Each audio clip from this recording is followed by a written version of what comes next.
Have y'all been able to listen to Metro's? Yo, the Metro album is actually amazing. The beats are obviously mainstream, but that's because it's Metroboomin. But that's the audience that he's pushing it out to, and that's a good thing too. But he still made it more fresh. Like, it wasn't boring. And even like Don Toliver killed that shit. Travis Scott killed it.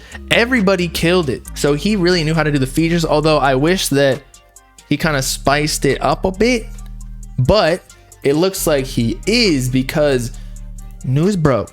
And Metroboomin, I believe he said that he is in fact working with Destroy Lonely and Ken Carson, which makes sense given that they're Cardi artists. So, you know, they're gonna get special perks being signed to a bigger rapper who's probably, I think Cardi in an interview, I think it was with Fader or somebody, said that he was working on a whole tape with Metro, or he had enough songs to make a whole tape. And this was during the Whole Lotta Red era, so nobody act like I said that they're making one now. But Cardi could probably make a whole bunch of tapes with a lot of people, given how much music rappers be making nowadays. So when they go into the studio for a couple days, like they make 20 songs, that's a whole tape.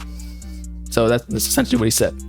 But anyway, Metro said he and his peers talking about the shifts going on in Atlanta with the rising prominence of young artists such as Ken Carson, Destroy Lonely, and I don't even know how to pronounce that word, burgeoning producers like Lil 88.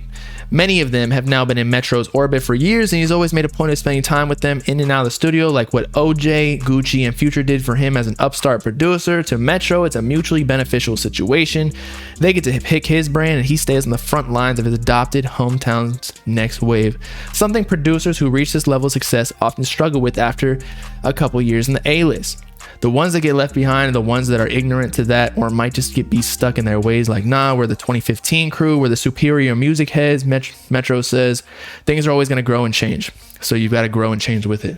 Yo, he's got a good head on his shoulders. Yeah, I feel like you really got to be on top of the new sound, or else, like, there's a bunch of producers back in the 2010s that you don't really hear about anymore, because they had their one sound and their old heads, and they probably just didn't want to evolve with the sound.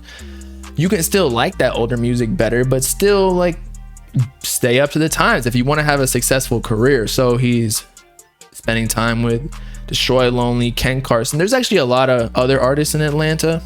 I feel like Atlanta is really, I'd say even more so now, is a huge hub for artists. I feel like every time I go there, and I haven't been there that often, but like everybody is there. LA is too, but that's just because everybody goes to LA because that's where the labels are, and so then you kind of meet there. But Atlanta is like where all these people are from.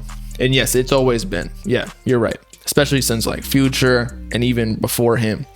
But anyway, yeah, I would say this also proves that Destroy Lonely and Ken Carson, we were talking about like underground rappers. Like, if they're working with Metroboomin, I know we discussed how just because you work with somebody doesn't mean that you're not underground. Like, if you work with Future, you could still be underground if you're getting like 100K streams or whatever.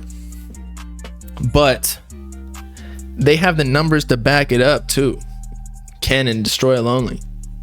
So I really think they're making their way up. I think just, y'all already know, I think Destroy Lonely is really going to go far, because I feel like he has the skill rapping and he's versatile on different beats. He can go mainstream. He already went kind of mainstream on No Stylist, like the beat selection, just the type of songs he was making.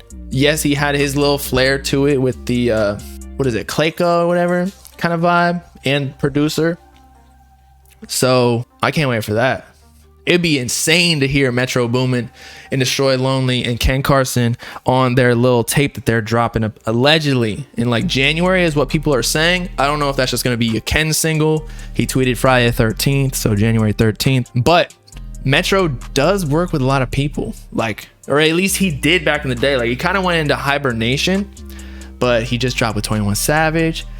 He dropped a lot with Future back in the day, with Drake. Who else? he dropped tape with, not tape, but he dropped a lot of songs with Uzi. So he definitely likes to work with a lot of new, fresh talent. Although Drake and Future aren't new and fresh, but you get the point.